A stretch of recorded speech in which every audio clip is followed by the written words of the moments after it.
Hey, Basti, buongiorno.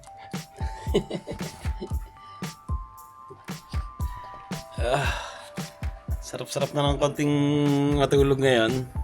Medyo malamig na sa umaga. Ayan ang oras, alas 8. 13. Jenny.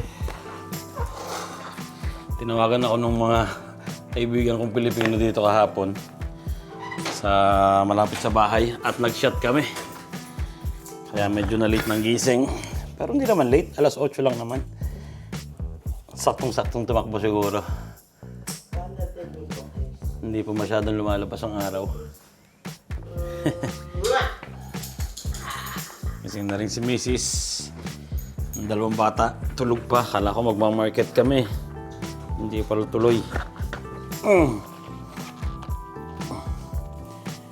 Kaya tatakbo na lang kami.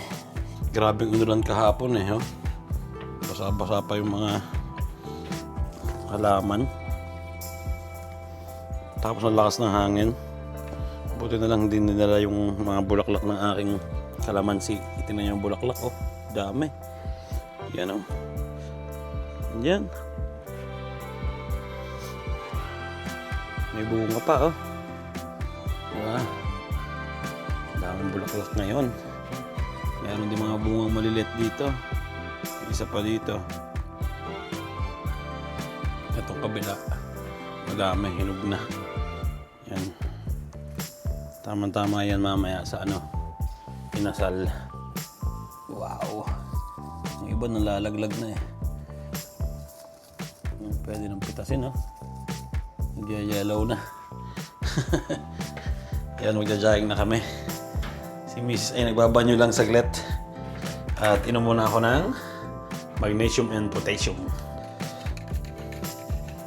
Palakas, di ba? Maga ako magluluto ngayon kasi si Mrs. Start na ng trabaho dun sa Airbnb. So, 11:30 yata ang ang alis. Kailangan ko magluto siguro ng mga 9:30 siguro para siguradong okay, di ba? Cheers.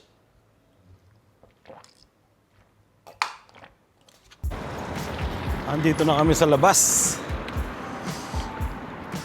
May araw ngayon. Pero parang cloudy ng konti. So lakad-lakad. Kuha din pala kami ng laurel. Ubos na yung laurel namin. Mamaya-maya siguro pag uwi namin. Yan si Posty. Kasama namin. Si Mrs. Morning. Morning, guys. Oops. Saan pupunta, Posty?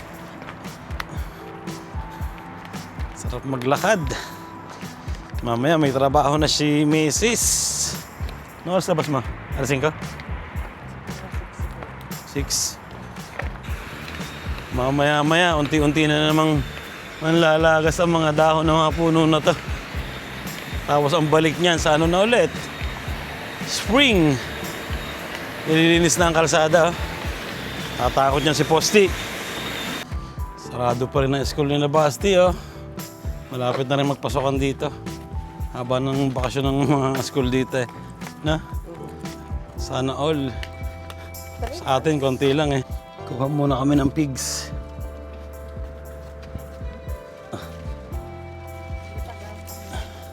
Ha?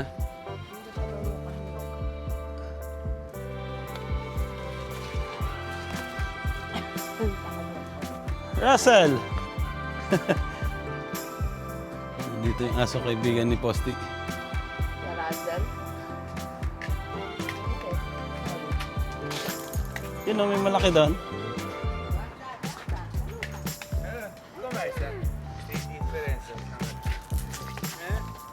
Russell! Hey! Ciao!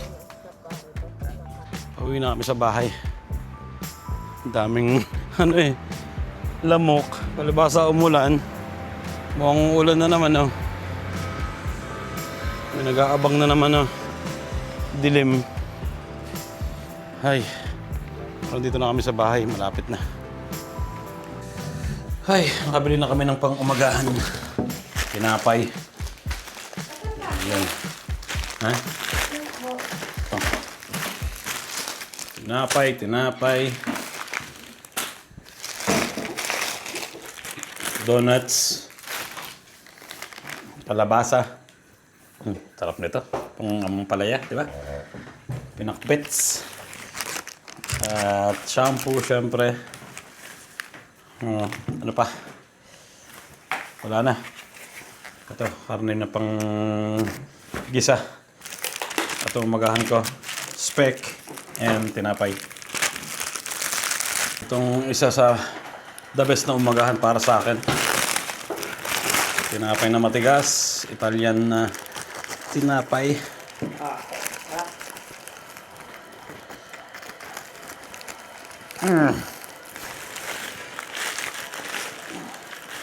Yun. Siyempre speck. Lagyan natin ng dalawa. Sarap, di ba? Yun.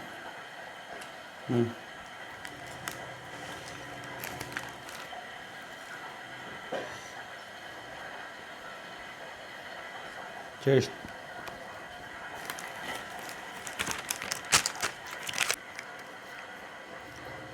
Thank you, Lord.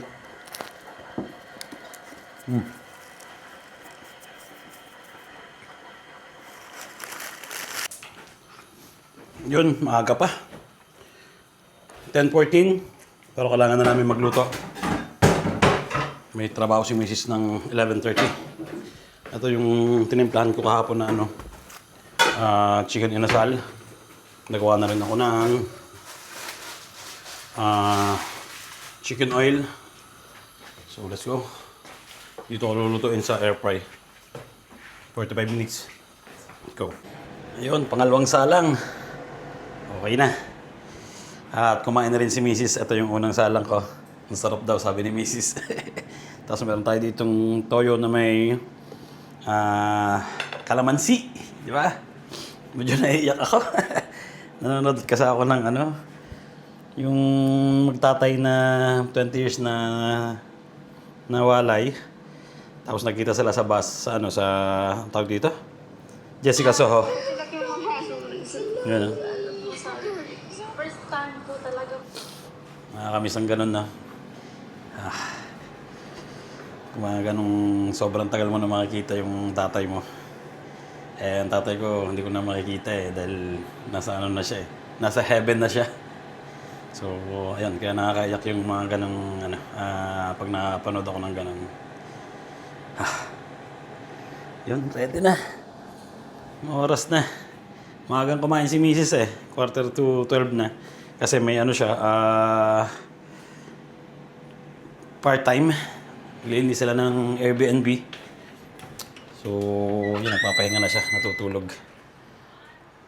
Hindi pa natutulog. Oh, hindi ka natulog ng konti. Konti na lang. 20 minutes, luto na yun. Pwede na rin kaming kumain ng mga bata. Ciao! Trabaho na ulit. Kayod-kayod ka na. Yes. Ciao. Ay, tsatsayin ko itong aking naluluto. 4 minutes na lang. Baliktarin ko. Para crispy rin yung kabilang parte, di ba?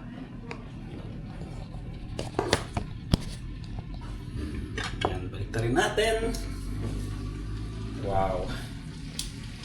Pero lalagyan ko siya ng chicken oil para mapula-pula.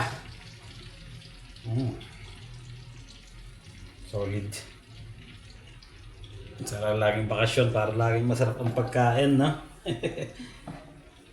Nakakain lang pag pag bakasyon. Pag wala lang akong pasok, nakakapagtimpla ako. Kasi si Mrs. hindi marunong magtimpla nito. Pero magaling siya magluto ng pasta. Ayun. Ako naman, bulok ako magluto ng pasta. Pero magaling ako magtimpla ng mga pagkain Pilipino. 5 minutes. Palutuin ko lang yung balat and pwede na kami kumain ng mga bata kung gutom ng mga bata. 5 minutes. Kainan na! Kaming tatlo na lang dito ng mga bata. Yan o. Aking chicken inasal. Ano, masarap? Sarap. Tapos nagawa ko ng sauce dito. Toyo na may kalamansi at sili. Pero nilagyan ko rin sila walang sili. At ubusin ko tong kinain ni Mrs. Hindi niya naubos eh. Ako na lang yung uubos. Pero meron pa naman dalawa dito. So thank you Lord. Diba? Kain na tayo. Let's go. Meron pa palang ampalaya. Ginawa ni Mrs. pinakbet. Ay, alas 6 na. Nakatulog na ako. Si Mrs. wala pa. Siguro mamayang konti pa yon. And kukuhanin ko muna yung bayad sa akin sa pagpipicture sa binyagan. And syempre yung pagbibideo ni Kuya. Si Kuya naman, nabayaran ko na, inisend ko na sa kanya yung bayad. At ako na lang yung hindi pa nakakakuha. So yun, kausap ko na yung aking kliyente at abot ko sa kanya ang USB at abot niya sa akin yung bayad. So yun, kasama mo si Kuya. Hey, ciao! Mamaya pagbalik ko, lalabas tayo, okay? Ha? Lalakad tayo. Pagbalik ni Papa, okay? Hey! Hey! Yun! Nakuha ko na. So pupunta naman kami ngayon ng bangko para ilagay ko sa loob ng aking account. Kasi pag cash, nakagastos ko agad.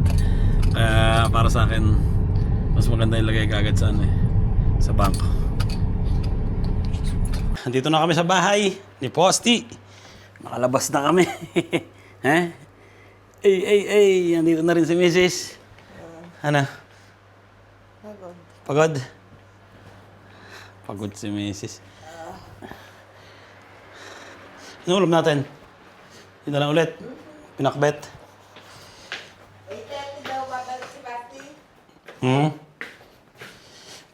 Pinakbet. Init ko na.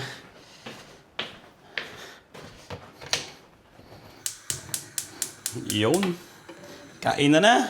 Hapunan na naman, di ba? Tapos iinit ko rin yung natitirang tawag dito. Chicken inasal. Yun ulit ang ulam. Inasal. Pinakbet. Ang daming dala ni Mrs. na pizza. Galing sa amo. Yun, baka pangit ulit ang linis ng niya. Kinontrol mo naman. Airbnb. Kasi yung last na nag-stay doon, kinontrol lahat. May madumi daw na na kutsara at kusina, madumi. Nilabhan namin lahat. Ngayon, chinek nila lahat. Kahit hindi nagamit, nilabhan na namin. Bakalabo ka na lang yung pwede mo Ha? Malinis na yan. So, ayun, kakain na kami. Thank you, Lord. Dito ko na rin tatapusin ng vlog namin ngayong araw na to. Sana nag-enjoy kayo. At kita-kits tayo sa susunod na vlog. Salamat sa suporta. Salamat sa panonood nyo. Ingat palagi. And God bless inyo lahat. Ciao!